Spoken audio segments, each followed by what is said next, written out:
Bismillahirrahmanirrahim. Assalamualaikum warahmatullahi wabarakatuh. Alhamdulillah alladzi ahyana ba'dama amatana wa ilaihin nusyur. Asyhadu an la ilaha illallah wahdahu la syarika lah wa asyhadu anna Muhammadan abduhu wa rasuluh. Allahumma shalli wa sallim ala sayyidina wa maulana Muhammad wa ala alihi wa sahbihi ajma'in, ma ba'd. Alhamdulillah Bapak Ibu, bersyukur kepada Allah Subhanahu wa taala masih bisa bangun pagi. Ada yang tadi bangunnya jam 3, mungkin ada yang jam 2, ada yang bangun terus kembali tidur, ada yang bangun kemudian beribadah sambil menunggu sholat subuh berjamaah. Jam berapapun kita bangun tadi, bersyukur karena masih diizinkan bangun. Mudah-mudahan bangunnya kita hari ini menambah ya Allah Subhanahu wa taala untuk hidup kita. Salawat dan salam semoga tercurah kepada teladan kita Rasulullah Muhammad SAW. Semoga kita yang ada di sini, suami kita, istri kita, anak-anak kita, cucu-cucu kita, dimudahkan untuk mempelajari sunnah-sunnah Rasulullah dan juga diberi kekuatan untuk mampu menjalankan sunnah-sunnah Rasulullah SAW. Mudah-mudahan kita semua berjumpa dengan Nabi di surga. Amin ya rabbal alamin. Maka perbanyak selawat Bapak Ibu ya, banyak selawat. Bukti kita cinta Nabi itu ya dibuktikan salah satunya dari seberapa sering kita mengucapkan selawat. Nah, termasuk hari ini kita lanjutkan Bapak Ibu masih membahas tentang sirah nabawi, khususnya di kehidupan Rasulullah SAW. Nah, oleh karena itu Bapak Ibu mari kita awali dengan sama-sama berdoa. Bismillahirrahmanirrahim. Rabbi zidni ilma warzuqni fahma. Allahumma anfa'na bima 'allamtana wa 'allimna ma yanfa'una wa zidna ilma. Nah, Bapak Ibu yang dimuliakan Allah, enggak ada yang ngantuk ya? Seharusnya enggak ngantuk ini. Bapak selesai subuh. Biasanya habis subuh ngantuk aja. Lebih enak kajian ba'da subuh atau ba'da maghrib, Pak? Nah, yang potensi ngantuknya lebih banyak itu setelah subuh atau setelah maghrib? Subuh, apalagi yang bangunnya jam 2 habis sholat subuh ya ngantuk. Tapi insya Allah jamaah di sini kan nggak ada yang ngantuk. Nanti setelah pengajian berjalan 10 menit, 15 menit baru mulai. Jadi kalau baru mulai pengajian ya belum. Baik, Bapak Ibu yang dimuliakan Allah, kita mulai. Bismillah. Hari ini kita membahas tentang Nabi Muhammad SAW, satu-satunya Nabi yang kisahnya, riwayat hidupnya itu dijelaskan detail mulai dari sebelum lahir dalam kandungan sampai beliau wafat. Nabi yang lain enggak, terputus. Perjalanan hidupnya terputus. Ya, Rasulullah SAW itu dalam sirah, banyak sirah yang membahas kehidupan beliau, mulai dari sebelum lahir, ya tentu berhubungan dengan orang tuanya, sampai beliau wafat jelas, runtut. Nah, tentu kita tidak akan membahas sejarahnya saja, tapi kita ingin apa pelajaran dari perjalanan sejarah Rasulullah itu, selain nanti konteks hadis-hadisnya. Nah, kita mulai dari yang pertama Bapak Ibu yang dimuliakan Allah, bahwa Rasulullah SAW itu lahir dari orang tua yang sudah mendahului. Artinya bapaknya sudah meninggal sebelum lahir. Jadi kalau ayahnya meninggal sebelum lahir itu piatu apa yatim, Pak? Yatim. Jadi Rasulullah itu yatim sejak lahir. Adakah di sini yang yatim sejak lahir? Enggak ada ya? Enggak ada. Sekarang yatim. Yatim piatu. Semua ini. Saya masih yatim, Mbak, saya. Yatim. Ada yang yatim piatu. Selamat datang, Ustaz. Mau posisi kita yatim sejak lahir, baru lahir, atau yatim sudah sepuh, pokoknya kita berbicara tentang yatim ya. Karena ayah Rasulullah itu takdirnya meninggal secara normal. Sebenarnya takdir beliau bukan takdir. Rencana beliau yang diatur oleh ayahnya. Ayahnya siapa Pak namanya? Kakek Nabi. Abu Thalib apa Abdul Muthalib? Jangan salah ya. Abdul Muthalib. Nah, Abdul Muthalib itu kan penggali Zam-Zam. Dia yang menggali Zam-Zam. Jadi Zam-Zam itu ketika selesai generasi Nabi Ismail, datang generasi suku-suku, lalu Zam-Zam itu diperebutkan, lalu yang penguasa Zam-Zam ini kalah perang, agar hartanya tidak diambil sebagai rampasan perang, maka hartanya ditimbun di Zam-Zam. Zam-Zam kemudian jadi markasnya harta perang, baju perang, semuanya harta ditimbun di Zam-Zam. Karena kalah perang, datang angin, datang padang pasir menimbun, kemudian Zam-Zamnya tenggelam. Jadi Zam-Zam itu lama hilang, Pak. Lama, ya, berapa periode hilang. Lalu datang Abdul Muthalib. Nah, di zaman Abdul Muthalib itu kemudian beliau bermimpi untuk menggali, tapi nggak tahu di mana tempatnya. Diberilah ciri-ciri dalam mimpi itu di tempat gundukan semut. Apa gundukan? Rumah semut ya. Banyak semutnya di sini. Digali sama putranya yang pertama, ditertawai sama orang Mekah, ditertawai. Kok bisa gali sumur di padang pasir? Karena nggak ada sumur di area situ, nggak ada sumber air. Sumber air adanya di pegunungan-pegunungan. Di area situ nggak ada. Jadi gali hari pertama, hari kedua, ya sama lah, dicap orang stres ya. Gali sumur di padang pasir, nggak nemu. Sampai kemudian ada nazar. Kalau ketemu air, kemudian kalau putranya genap 10 anak, salah satunya akan dikurbankan. Nah, ternyata qadarullah, ya, ternyata Abdul Muthalib punya 10 anak. Nah, karena 10 anak dia punya nazar, salah satunya harus dikurbankan untuk menembus karena ketemu air Zam-Zam. Nah, diundilah dia. Diundi, ternyata yang keluar siapa? Abdullah. Yang keluar Abdullah. Ini Abdullah harus dikurbankan. Ini mumpung kurban ini. Jadi Abdullah wajib dikurbankan. Masalahnya satu, Abdullah ini anak kesayangan. Nah, kan problem, Pak. Anak kesayangan harus dikurbankan. Jadi nggak ridho, saya nggak ikhlas kalau ini yang saya kurbankan. Ya, itu kan sama dengan kisahnya Nabi Ismail. Nabi Ismail itu anak yang lama ditunggu, tiba-tiba minta dikurbankan, anak tersayang.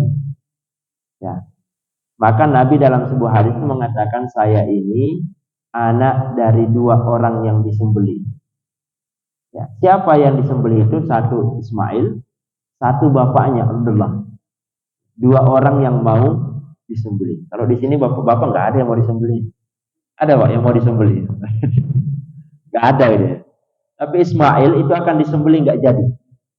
Abdullah ayah disembelih nggak jadi. Nah, pertanyaannya kok bisa bukan Abdullah yang disembelih? Karena bingung. Ada kemudian yang usul, Abdul Muthalib, di sana ada peramal. Di kampung seberang ada peramal. Peramalnya top pokoknya. Coba konsultasi, kira-kira bisa nggak diganti Abdullah ini dengan yang lain? Ya, maka datang dia ke peramal, ya, diramallah, kemudian disampaikan, oh bisa diganti dengan 10 onta. Ganti dengan 10 onta. Ternyata nyembelilah 10 onta Abdul Muthalib itu. Berikutnya 10 onta nggak di ACC. Datang lagi ke peramal, kurang, tambah lagi. Kemudian berhasil menukar hidupnya Abdullah dengan 100 onta. Ada Pak di sini yang kurban 100 onta? Oh, nggak ada ya? Ada yang jual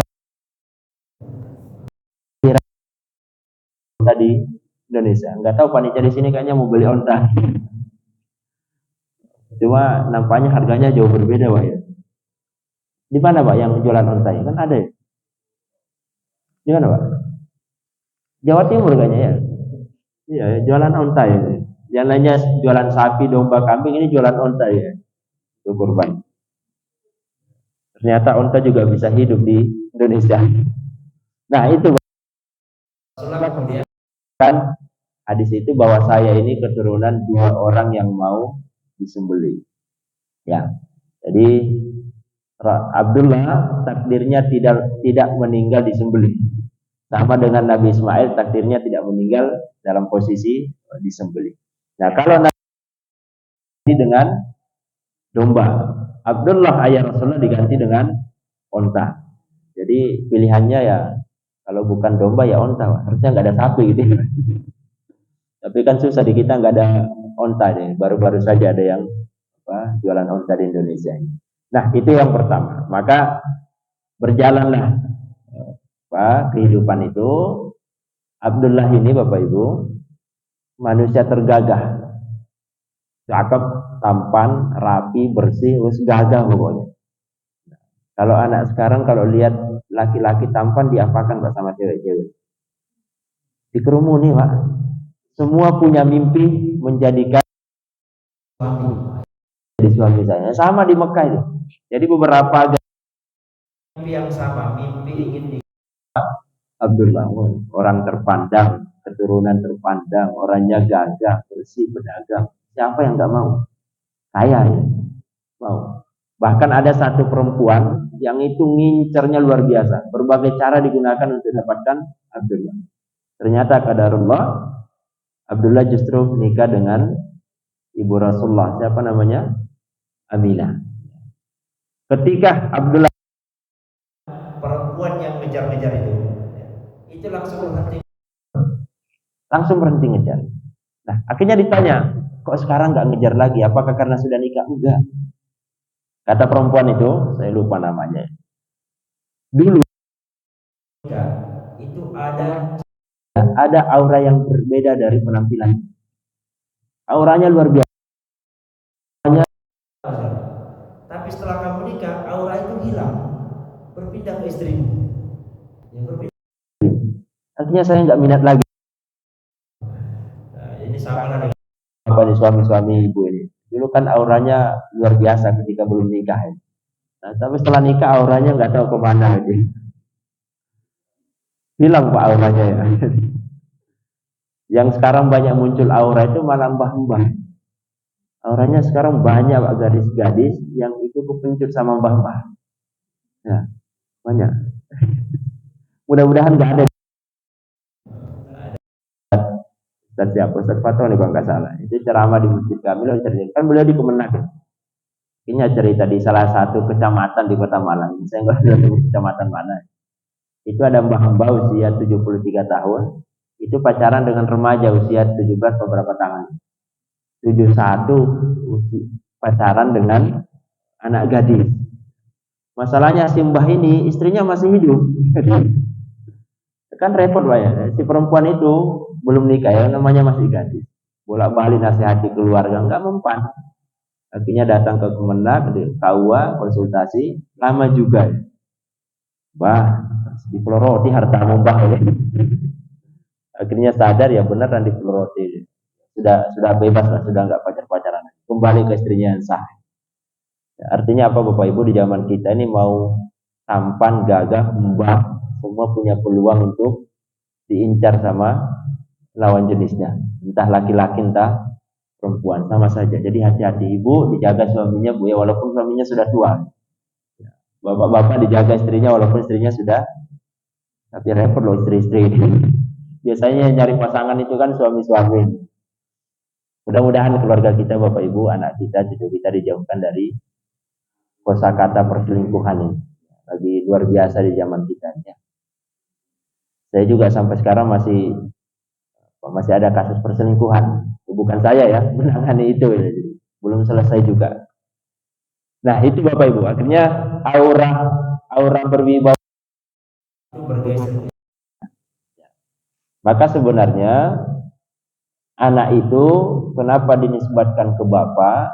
Karena itu sumbernya dari bapak. Anak itu sumbernya dari bapak, bukan dari ibu.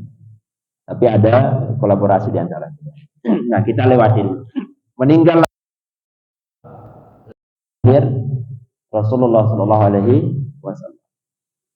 Nah, ketika lahir itu banyak kegembiraan yang nampak, baik dari keluarga maupun masyarakat di Mekah. Salah satu yang bahagia adalah pamannya Rasulullah yang namanya diabadikan di Quran, Abu Lahab itu. Abu Lahab. Saking bahagia masih keponakannya lahir, budaknya diperdekakan. Jadi namanya Abdul Uzza. Abu Lahab itu namanya Abdul Uzza. Abdul Uzza kemudian memerdekakan Suwaibah al-Aslamiyah namanya.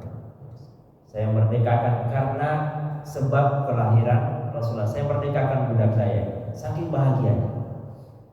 Nah, Bapak Ibu, kalau kita kelahiran keponakan, seberapa bahagia kita? Kalau kelahiran anak kan sangat bahagia, kelahiran cucu ya sangat bahagia. Kalau kelahiran ponakan, nah, bahagia nggak kita? Jangan-jangan malah waduh ponakan lahir lagi.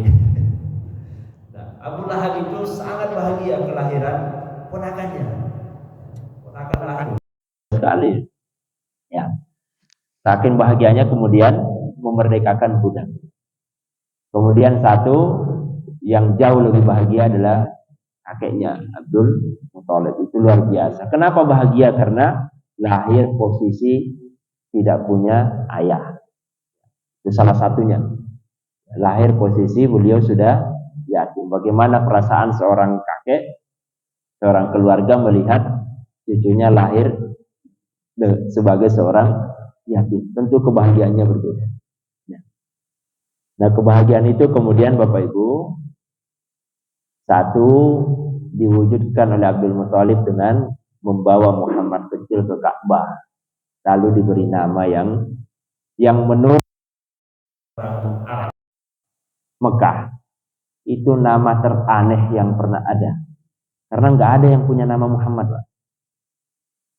Nggak ada yang punya nama Muhammad. Kalau Abdullah di zaman Quraisy itu banyak, termasuk ayah Rasulullah juga namanya Abdullah, banyak. Abdul Uzza, pokoknya hamba-hamba itu ya banyak. Abdul Uzza, Abu Lahab. Abu Lahab itu orangnya putih, Pak. Putih. Di sini nggak ada yang ngalahin putihnya Abu Lahab. Putih bersih Abu Lahab. Makanya kan disebutkan kalau Abu Lahab marah itu kan memerah wajahnya. Karena kelihatan sekali kalau orang putih. Merahnya luar biasa kalau sedang ngamuk, sedang marah. Putih. Bersih, namanya orang kaya ini. Nah, di Muhammad yang waktu itu tidak ada satupun orang yang kenal dengan nama Muhammad, tidak familiar. Sama dengan ibu-ibu muda. Itu kan namanya keren-keren Pak sekarang. Jadi nama Muhammad terkeren yang pernah muncul di Arab Jahiliyah. Muhammad tidak terkenal. Tiba-tiba datang Abdul Muthalib beri nama cucunya Muhammad. Ini nama yang aneh, nama yang baru pertama didengar. Ya. Sama dengan kita sekarang. Ya. Nama anak-anak itu aneh-aneh, Pak. Nama cucu-cucu kita itu aneh-aneh sekarang. Ya, sama Muhammad, ada yang ditulis Muhammad, ada Muhammad, ada cuma M, ada yang Mu. Saya nggak tahu ini dari mana nama-nama gitu. Nah, kecenderungan kita sekarang itu namanya ya kebarat-baratan, namanya ejaannya susah, yang dirugikan itu ya sekarang nggak ada, Pak. Kalau dulu saya termasuk yang dirugikan, yang nama aneh, udah namanya aneh, panjang lagi. Kenapa saya dirugikan? Karena saya bagian nulis ijazah. Saya dulu di SD bagian nulis ijazah. Itu kalau sudah nulis ijazah panjang, nggak boleh disingkatkan ijazah itu. Ini ukuran tulisan harus sama, bentuknya harus sama. Ini kewalahan. Artinya harus udah salah ganti lagi, diomeli lagi sama dinas. Untungnya sekarang nggak ada nulis ijazah, Pak, karena sudah online. Jadi nggak apa-apa, Pak, namanya panjang nggak apa-apa. Ada juga orang tua yang anaknya banyak, karena tidak mau bingung sama nama anak, akhirnya nama anaknya diberi angka, Pak. Angka namanya, jadi 1, 2, 3, nggak ada namanya. Oh, aneh-aneh kan sekarang. macam-macam ya. Entah karena pengen viral, anaknya diberi nama yang ada juga anak yang hasil Google, nama yang terbaik muncul di Google. Ada nama anak hasil musyawarah dengan kiainya. Ada anak pemberian kolaborasi antara nama ibu dengan bapak. Karena macam-macam nama anak. Tapi satu yang harus disampaikan Bapak Ibu, suatu saat kita punya anak, punya cucu, satu hal yang harus disampaikan ke anak kita, nama itu harus mengandung doa. Itu yang penting. Ya. Ini udah namanya panjang, gak ada doanya plus. Ya. Gak ada doanya. Kenapa? Karena keren-kerenan saja. Pokoknya namanya keren, enak didengar gitu. Tapi gak ada doanya. Ya. Maka ketika Abdul Muthalib menyebutkan nama cucunya Muhammad, itu orang-orang nanya, kenapa kau beri nama Muhammad? Ya. Aneh nama itu, asing bagi kami nama itu. Kemudian beliau mengatakan, saya ingin anak ini, saya ingin cucu saya ini terpuji di langit dan di bumi. Ya, itu doanya. Jadi Muhammad ini saya ingin cucu saya sebagai manusia yang terpuji di langit dan di bumi. Ya, dan ternyata benar. Ya, tentu karena Allah sudah mendesain itu. Ya, melalui mimpi ibunya dan mimpi kakeknya. Beri nama Muhammad. Kira-kira Bapak Ibu di sini tahu nggak arti namanya? Halo, yang punya nama. Ini kan punya nama semua. Tahu tidak arti namanya? Kalau nggak tahu, nanti dicari. Yang orang tuanya masih hidup, tanya ke orang tuanya, Bu, Pak, arti nama saya apa sih? Gitu. Biar belajar mencari tahu. Jangan sampai kita diberi nama nggak tahu. Karena ada orang yang cari nama di Quran, tapi namanya terus pokoknya dari Quran. Maka muncullah namanya Narun, neraka. Pokoknya kan dari yang itu namanya Profesor Dr. Kiai Haji Kirdun. Wah, santri tertawa semua. Kami persilahkan Profesor Dr. Kiai Haji Kirdun. Tertawa semua santri, tertawanya sambil nutup. Kenapa? Karena Kirdun itu artinya di dalam Quran kiradatan fasin, monyet. Kirdun artinya monyet. Surah Al-Baqarah, kiradatan fasin, monyet-monyet ini luar biasa ya, tersiksa ya, zalim, durhaka. Bukan monyetnya anak saya berapa hari yang lalu nanya ya, katanya ada orang mengatakan manusia dari monyet. Wah, kok nanya juga anak saya kira sudah hilang gitu. Ternyata masih ada kok yang nanya itu. Lalu saya sampaikan, nah, ada manusia yang dikutuk oleh Allah jadi monyet, dijadikan monyet. Siapa mereka? Mereka adalah kaumnya Nabi Musa. Kaumnya Nabi Musa. Karena pembangkang, enggak pembangkang, bantah kerjaannya. Disebutkan di Quran, nanti dicek di Al-Baqarah. Mereka adalah iradatan fasih, monyet-monyet yang merugi ini. Ya. Tapi bukan berarti kemudian monyet itu melahirkan lalu jadi manusia. Nah, ini masalah ini. Kita itu terlahir dari keturunan Nabi Adam, bukan dari monyet. Adapun monyet-monyet yang manusia itu, kaum Nabi Musa itu, mereka jadi monyet lalu meninggal, mati, tidak ada keturunan. Itu juga tidak lama dalam. Ya, jadi jangan suka membangkang perintah Allah Subhanahu wa taala. Ada di Jawa Timur kalau nggak salah, ya mudah-mudahan kalau nanti saya dibantu dicek. Ada satu daerah Dukuh namanya di Jawa itu. Mudah-mudahan Bapak Ibu pernah dengar, namanya Dukuh Legetang. Pernah dengar, Pak? Jadi Dukuh Legetang ini tempat maksiat di Jawa. Tempat maksiat. Sampai suatu malam ada suara yang menghebohkan, tapi nggak ada yang berani keluar karena saking hebohnya suara itu. Setelah datang subuh pagi, dilihat ternyata dukuh itu apa, Pak? Lebih luasnya dukuh itu berapa ya? Dukuh sama dusun luasan mana, Pak? Luasan dusun ya, dukuh itu ya kecil. Pagi datang Dukuh Legetang itu hilang, Pak.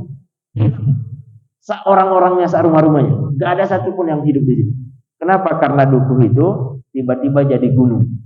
Tiba-tiba jadi gunung. Gunung yang di sebelah sana itu ternyata berpindah menindih suku Legetan. Jadi gunungnya nggak berpindah, Pak. Jadi kalau gunung seperti ini, gunungnya terbelah dua. Puncaknya ini terbelah, lalu berpindah ke Duku Legetan. Menimbun orang di Duku Legetan, pelaku maksiat semua. Nanti dicari, saya lupa di Jawa mana. Kayaknya di Jawa Timur. Magelang ya? Magelang. Magelang itu Jawa apa, Pak? Oh, Jawa. Ya, nanti dicari. Itu di Jawa, Pak. Namanya Duku Legetan. Ada berapa manusia yang mati? Ada prasastinya. 300-an lebih kalau nggak salah. Dan jadi jangan suka bermaksiat. Mudah-mudahan kita dijauhkan dari perilaku maksiat. Nah, kita kembali ke konteks nama itu. Jadi jangan karena Quran lalu di asli Nambulus namanya dari Quran saya ambilnya. Ternyata namanya setan, monyet tadi itu, atau namanya khinzir. Apa khinzir? Babi. Namanya apa? Jadi walaupun dari Quran tetap harus dicek, hati-hati. Jadi Bapak Ibu satu, kalau memberi nama, namanya harus mengandung doa. Ya. Sering kami sampaikan bahwa wah itu penting buat anak-anak kita, dan itu harus melekat di nama. Apalagi kita nama itu kan diakikoi, Pak. Apakah Rasulullah diakikoi? Diakikoi enggak Rasulullah? Hah? Ayo, ibu-ibunya sudah bilang enggak gitu. Ibu-ibunya sudah memastikan. Karena akikoh itu kan adanya di syariat Nabi Muhammad, baru diresmikan sebagai syariat. Nah, sebelum ke atas ada enggak akikoh? Ada, Bapak Ibu. Jadi di zaman Arab jahiliyah ke atas itu, kalau ada anak lahir, itu nyembelih domba sebagai syukur. Tapi masalahnya domba itu disembelih hanya untuk anak laki-laki, perempuan enggak. Perempuan enggak. Karena perempuan itu kalau melahirkan anak perempuan merasa jadi terhina. Makanya kan kita lihat banyak disampaikan ke kita sirah itu, kalau lahir anak perempuan mesti dibunuh, ya, dikubur. Mudah-mudahan tidak ada keturunan kita yang seperti itu. Karena merasa terhina. Apa sih perempuan itu? Perempuan taunya cuma di dapur jadi budak. Ya itu saja perempuan. Ya, makanya orang yang melahirkan perempuan itu merasa anak saya tidak ada gunanya hidup, dibunuh saja. Ya. Maka di zaman itu Arab jahiliyah disebut jahiliyah itu bukan karena bodoh, Bapak Ibu. Mereka orang-orang pintar, cerdas-cerdas semuanya. Ya. Mereka nyembelih sebagai bentuk syukur. Nyembelih. Lalu darahnya itu diusapkan di kepala bayi. Darah domba, darah sembelihan. Kalau di kita kan disimbolkan sekarang banyak pakai minyak. Ya, masih ada, Pak. Jadi kepala bayinya diberi minyak. Nah, itu dari mana ya? Salah satunya dari sana, dari Arab jahiliyah itu. Tapi lumrahnya darah hasil sembelihan dioleskan di kepala bayi. Tapi itu cuma bayi laki-laki, perempuan enggak. Maka Rasulullah datang merubah tradisi itu, merubah tradisi akikah itu, disempurnakan bahwa laki perempuan harus diakikoi. Ya, laki perempuan. Tidak hanya untuk laki-laki atau tidak hanya untuk perempuan. Apakah ini wajib? Wajib bagi yang mampu. Ya, karena ada di antara kita yang jangankan akikoh, makan sehari-hari saja nggak cukup. Bukan nggak cukup, nggak ada bahkan. Bingung mau makan apa hari ini. Nah, orang-orang seperti ini tidak wajib akikoh. Ya. Tapi kalau dia memaksakan nabung sampai punya uang, silahkan. Tahun ini kan kita dihebohkan sama ibu-ibu yang haji itu, Pak. Haji hasil nabung berapa tahun? 20 tahun. 20 tahun Pak nabung. Dari Makassar. Jadi 20 tahun nabung bisa haji tahun. Mbah saya tidak tahu usianya berapa. Nabungnya di bawah nabungnya sembarangan ya hilang. Jadi ada uang hari ini nabung, kadang 500.000, kadang 10.000. Pokoknya ada uang nabung. Dan menahan tidak makan yang enak-enak. Ya, karena punya niat. Dia ingat pesan orang tuanya, berhajilah. Walaupun orang tuanya sudah lama meninggal, ya dia nabung untuk berhaji. Nah, itu jadi kalau benar-benar tidak sanggup, tidak mampu, maka tidak wajib akikah. Tapi kalau ada peluang untuk akikah. Sampai kemudian ternyata nggak akikah sampai besar, jangan merasa zalim sama diri sendiri, jangan merasa takut karena memang tidak sanggup. Itu dimaafkan. Jadi Islam itu tidak memberatkan wajibnya. Lalu kemudian ternyata besar anaknya mampu, silahkan akikah sendiri. Sama dengan Rasulullah mengakikoi dirinya sendiri setelah.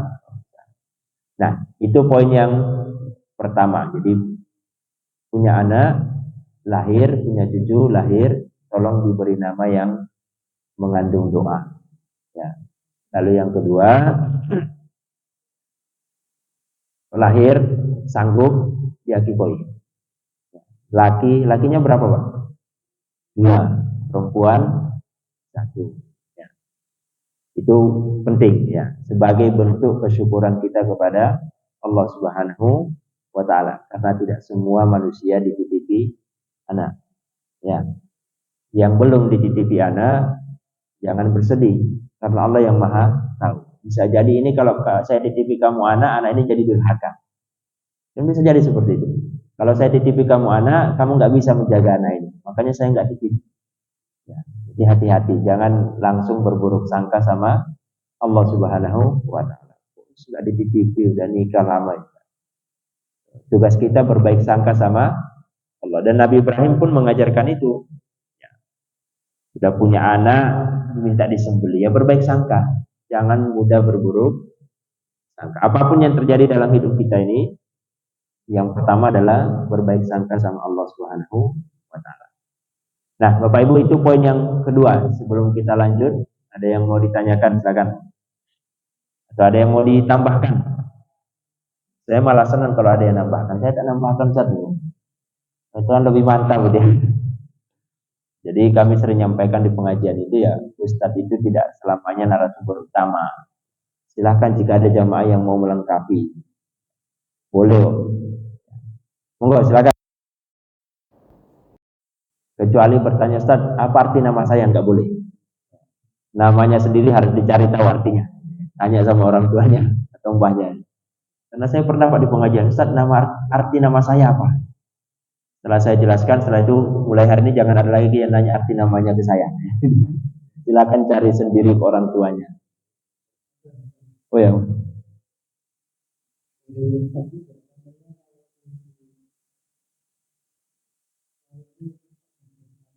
Oh ya.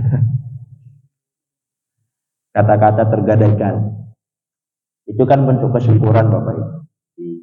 Makanya para ulama itu mazhab itu tidak mewajibkan akikah. Tidak mewajibkan bagi yang benar-benar tidak sanggup. Nah, pertanyaannya kemudian, ini orangnya nggak sanggup, apakah masih tergadaikan? Gitu Pak ya. Ustaz, ini nggak sanggup nih, mau makan sehari-hari pun nggak ada. Ini tergadaikan apa enggak? Allah Maha Pengasih, Maha Pemurah, Maha Penyayang. Allah tidak membebankan, la yukallifullahu nafsan illa usaha. Allah tidak membebankan syariat, perintah kepada hambanya yang tidak sanggup. Pasti semuanya sesuai. Nah, dalam konteks akikah itu kalau benar-benar tidak sanggup, ya selesai, Pak. Tidak ada paksaan di situ. Ya.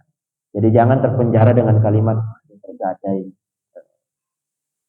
nggak bisa apa-apa. Ya. Maka kalau sanggup lakukan, kalau enggak jangan dipaksa. Apalagi kemudian harus ngutang, kan banyak, Pak. Terus karena ini wajib, enggak wajib. Jangan dipaksakan.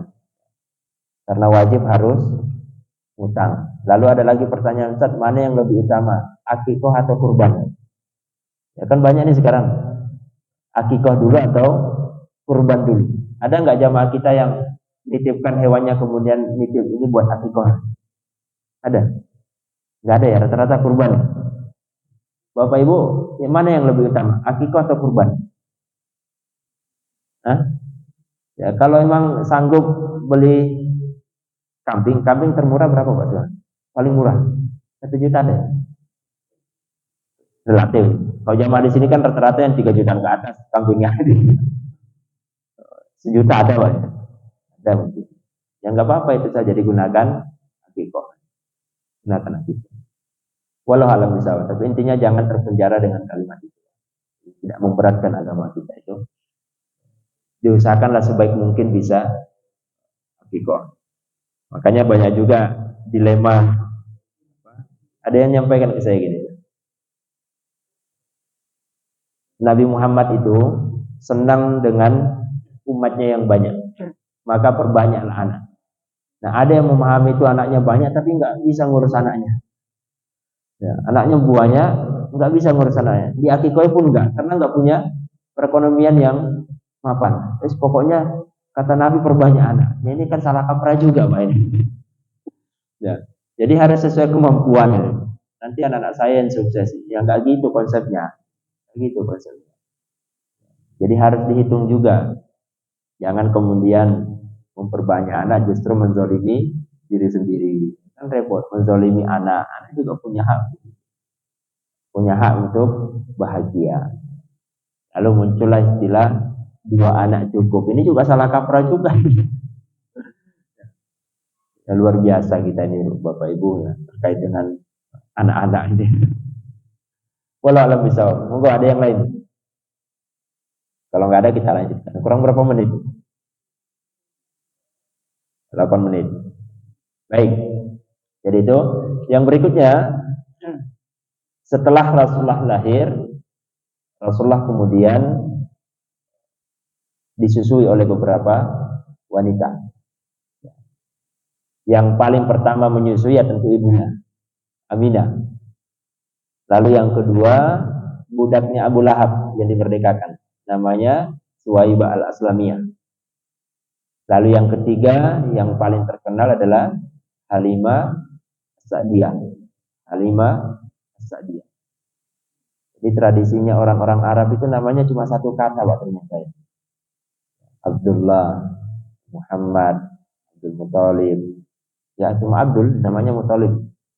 Kemudian Halimah, ya, namanya cuma satu kata. Ada Pak di sini yang namanya satu kata. Selain saya, nama saya cuma satu kata Pak. Orang Jawa itu kan namanya 2, 3 gitu ya. Saya cuma satu suku kata, Sahran, ya, selesai, nggak ada tambah-tambahannya. Orang Arab gitu Pak, namanya satu. Tapi panjang, kenapa? Karena bin-binnya panjang. Bin ini ya, panjang. Tradisinya orang Arab itu kan menghafal keturunan. Kalau kita enggak Pak. Ini kalau saya tanya satu-satu masih hafal enggak nama ibunya? Hafal. Coba tanya nama ibunya ibu.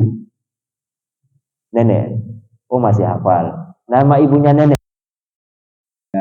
Ibunya. Kalau yang kita insya Allah masih lah mungkin masih kan. Coba anak kita tanya Pak. Nama bapakmu siapa nih? Ini. Nama bapaknya bapakmu masih ingat. Bapaknya bapakmu terus mulai lupa Pak. Karena memang kita tidak punya budaya menghafalkan keturunan, tidak punya budaya. Orang Arab itu hafal keturunannya, hafal. Jadi tradisi menghafalnya kuat. Nah itu, maka disusuilah Rasulullah dengan Aminah, Suwaibah, Halimah. Di dalam berapa sirah itu banyak wanita yang menyusui Nabi, bukan cuma 3 itu, tapi yang paling populer 3 itu. Termasuk ada yang mengatakan Ummu Aiman. Ummu Aiman juga ikut menyusui Nabi. Ummu Aiman itu siapa Bapak Ibu? Ummu Aiman itu budaknya bapaknya Rasulullah, budaknya Abdullah yang kemudian dititipi ke ibunya. Itu dalam sebuah riwayat juga disebutkan sempat menyusui Rasulullah SAW. Nah, kita tidak berbicara ibunda Rasulullah dan Suwaibah, kita berbicara Halimah. Halimah itu Bapak Ibu. Jadi di Arab itu punya tradisi anak lahir disusui sama orang lain. Itu tradisinya. Nah, masalahnya kemudian bukan masalah. Yang menyusui itu harus orang-orang pedalaman, bukan orang di kota. Mekah itu kan termasuk kota metropolitan. Mekah itu pusat perdagangan juga. Mekah itu terkenal dengan para pedagangnya. Para ahli puisi ya. ahli pantun. Sekarang saja lagi viral pantun-pantun, di mana-mana pantun. MC ya pantun, narasumber ya pantun. Itu sudah hal-hal klasik di zaman Arab jahiliyah. Mereka ahlinya ya. Nah, Halimah itu termasuk yang datang. Kenapa disebut As-Sa'diyah? Karena berasal dari suku Sa'ad. As-Sa'diyah itu suku Sa'ad. Datang nyari bayi, termasuk orang miskin, orang sangat melarat. Ontanya juga onta yang sudah nggak kuat jalan karena nggak ada konsumsi buat ontanya. Anaknya juga masih kecil saat dia itu Halimah nangis terus karena asinya nggak ada buat nyusui anaknya, nggak ada susu formula waktu itu. Jadi anaknya Halimah itu nangis terus karena asinya nggak keluar. Asinya nggak keluar, masih nyari bayi untuk disusui. Kenapa? Karena ada uang. Nggak punya uang Pak Halim, miskin. Maka satu-satunya cara karena perekonomian nggak ada untuk mendapatkan uang ya nyari anak yang bisa disusui. Maka Halimah juga ikut rombongan dari As-Sa'diyah datang ke Mekah nyari bayi dengan satu harapan ada satu bayi yang bisa disusui. Untuk apa? Biar dapat uang. Karena nggak punya uang sama sekali. Ekonominya sangat rendah. Semua teman-teman rombongannya sudah dapat anak, kecuali dia, Pak. Nggak stres saya. Semuanya sudah dapat rombongan dari As-Sa'diyah, semuanya sudah dapat bayi, kecuali Halimah. Diputeri semua yang mau nitip bayi sama dia. Mau nitip bayi apa orang miskin? Bukan cuma ada aslinya juga tidak ada. Sampai kemudian karena Allah yang maha mengatur, dipertemukan dengan keluarga Rasulullah SAW. Ternyata Rasulullah memilih Aminah. Setelah memilih Halimah. Setelah Rasulullah berada dalam asuhan Halimah, apa yang terjadi? Keajaiban mulai datang dari keluarga Halimah. Asinya yang kering tiba-tiba banyak. Ontanya yang lemah, letih, lesuh, mules, gak kuat jalan, tiba-tiba paling kuat. Ketika Rasulullah diangkat ke atas onta, ontanya paling kencang larinya. Bahkan onta yang bagus-bagus itu ketinggalan. Sampai kaget. Ini apa kok ontanya larinya kencang ini? Awalnya tadi telat terus. Paling kencang larinya. Paling cepat, paling semangat. Halimah tiba-tiba banyak. Akhirnya putranya Halimah bisa tidur pulas, Rasulullah juga bisa tidur pulas. Tapi ada hadis Bapak Ibu, ini saya cari hadis ini, sebagian mengatakan dhaif, lemah. Tapi perlu kita ketahui bahwa ada hadis yang mengatakan bahwa Rasulullah itu menyusunya ke Halimah itu selalu ke yang kanan. Kenapa? Karena yang kiri diberikan kepada saudara sepersusuannya atau anaknya Halimah. Ada hadis seperti itu. Lalu dipahami oleh sebagian orang, wah ini kan Rasulullah mulai kecil sudah mengajarkan kita tentang toleransi. Ya. Tapi itu hadis dhaif. Ya, lemah. Bahkan ada yang mengatakan palsu. Tapi Bapak Ibu cukup tahu bahwa ada hadis seperti itu. Ya. Jadi Rasulullah nyusuh hanya ke kanan. Yang saudaranya atau anak Halimah ke kiri. Nah, Bapak Ibu yang dimuliakan Allah, ini terkait penyusuan Rasulullah SAW.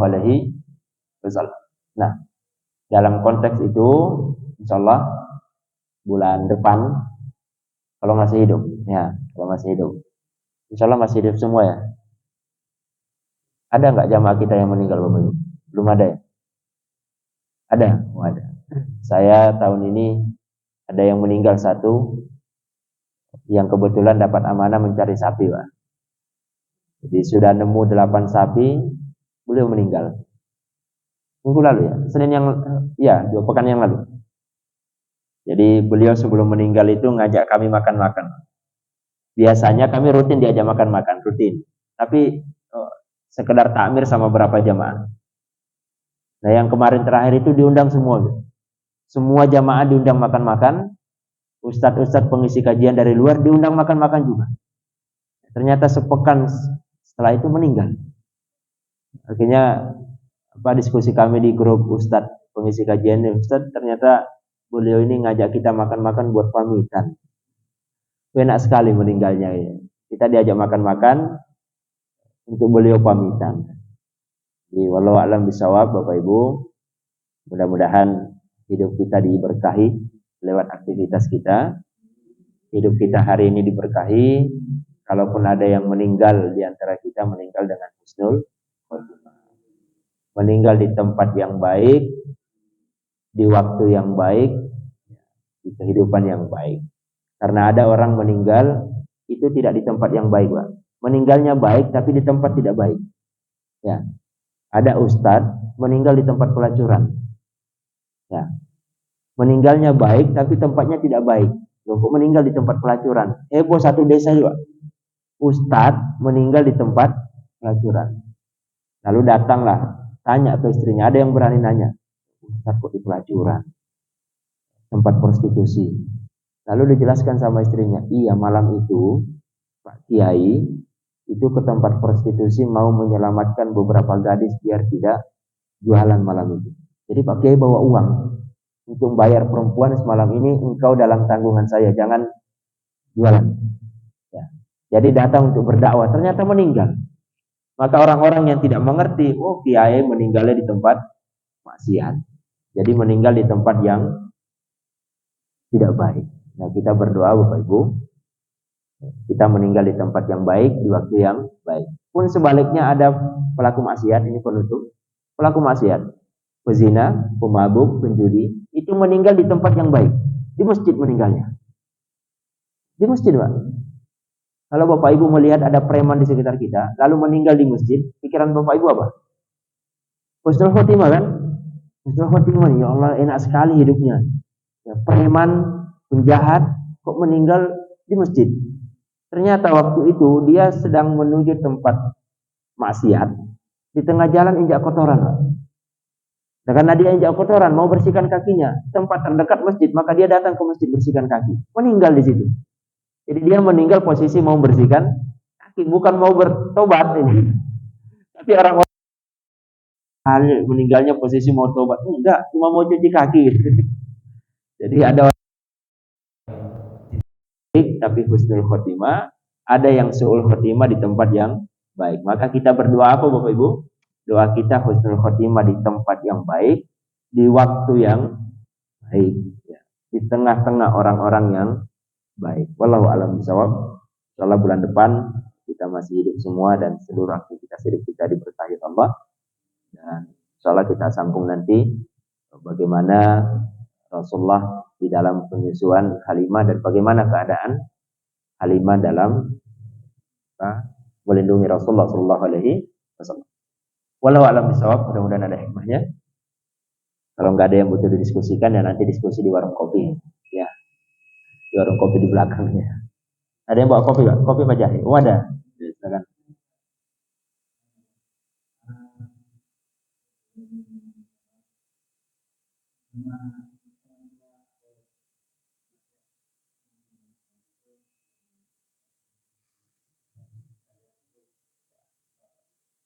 Baik, nah ini penting juga dijelaskan. Terima kasih. Tapi ini panjang penjelasannya ya. Saya depannya saja, insya Allah saya diingatkan bulan depan, Pak ya. Apa agama orang tua Rasulullah? Apa agama kakek Rasulullah gitu ya? Atas Mekah itu penghuni pertamanya siapa, Pak? Mekah. Penghuni pertamanya siapa? Hah? Ayo, penghuni pertamanya siapa? Penghuni pertama Mekah itu adalah Ismail dan ibunya. Ya, siapa nama Nabi Ismail, ibunya? Hajar. Hajar dan Ismail. Ibu-ibu banggalah sebagai seorang perempuan dia. Yang pertama kali hidup di Mekah perempuan.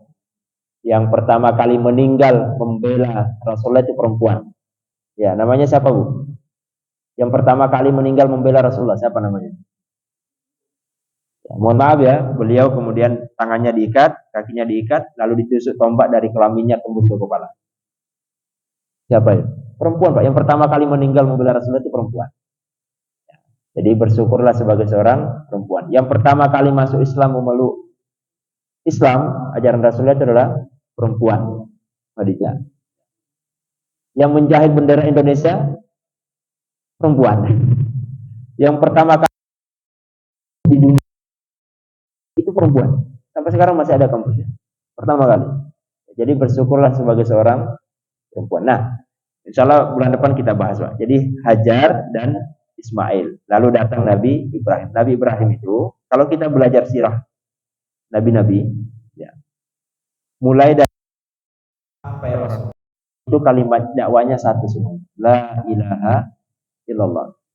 Kapan datangnya Yahudi, kapan datangnya Nasrani, insya Allah bulan depan kita bahas. Nah, itu antara setelah Nabi Sulaiman. Jadi munculnya semua setelah Nabi Sulaiman. Nasrani itu muncul setelah Nabi Sulaiman, Yahudi muncul setelah Nabi Sulaiman. Dari mana? Tentu dari basis di atas, dari keturunan Nabi Yakub. Ya, Nabi Yakub itu punya 12 anak dari 4 istri. 12 anak itu 4 istri, Pak, ya. Bukan satu istri. Sama dengan kita bahas nanti insya Allah, Rasulullah itu kan diasuh sama pamannya bernama siapa, Pak? Paman Rasulullah yang mengasuh namanya Abu Thalib. Kenapa Abu Thalib? Kan banyak pamannya. Pamannya ada Hamzah, ada Al-Abbas, ya, ada Abu Thalib. Pamannya banyak. Ada Abu Lahab. Kenapa yang dipilih Abu Thalib? Karena Abu Thalib itu saudara seibu dengan Abdullah. Jadi Abdul Muthalib itu juga istrinya nggak satu. Nah, nanti akan ada hubungannya dengan poligami gitu. Walau alam insya Allah kita bahas sejarah agama-agama yang dianut oleh sebelum Rasulullah SAW datang. Nanti akan ada pertanyaan juga, kenapa namanya Muhammad? Kan Nabi Isa sudah mengatakan nanti namanya Ahmad. Ya, Nabi Isa itu sudah mengatakan nanti akan datang namanya Ahmad. Di Quran surah apa? Ya. Jadi nama Ahmad di Quran itu satu, nama Muhammad 4 kali disebutkan. Muhammad 4 kali, Ahmad sekali. Insya Allah mudah-mudahan kalau saya masih hidup bulan depan, Bapak Ibu juga masih hidup, dan ingat semuanya pertanyaan ini kita bahas bulan depan, atau nanti kita teruskan di belakang lagi. Wallahu a'lam bishawab. Mohon maaf. Mudah-mudahan yang ada rezeki dimudahkan berkurban tahun ini. Yang belum ada rezeki untuk berkurban, diberikanlah tenaganya untuk membantu kepanitiaan. Mudah-mudahan kurbannya sukses semuanya, Bapak Ibu, lancar semuanya, dan diterima kurban kita semuanya oleh Allah Subhanahu wa taala. Subhanakallahumma wa bihamdika asyhadu an la ilaha illa anta astaghfiruka wa atubu ilaik. Mohon maaf. Assalamualaikum warahmatullahi wabarakatuh. Sudah syuruh ya, syuruhnya harus diberi jeda berapa menit, Pak? Nah, di sini umumnya berapa menit jedanya? Ini bukan pengajian lagi, ya udah selesai. Kan nggak langsung, kecuali jamnya di setting molor. Saya nggak tahu di sini jamnya di setting molor apa enggak? Enggak. Berarti nggak boleh buru-buru.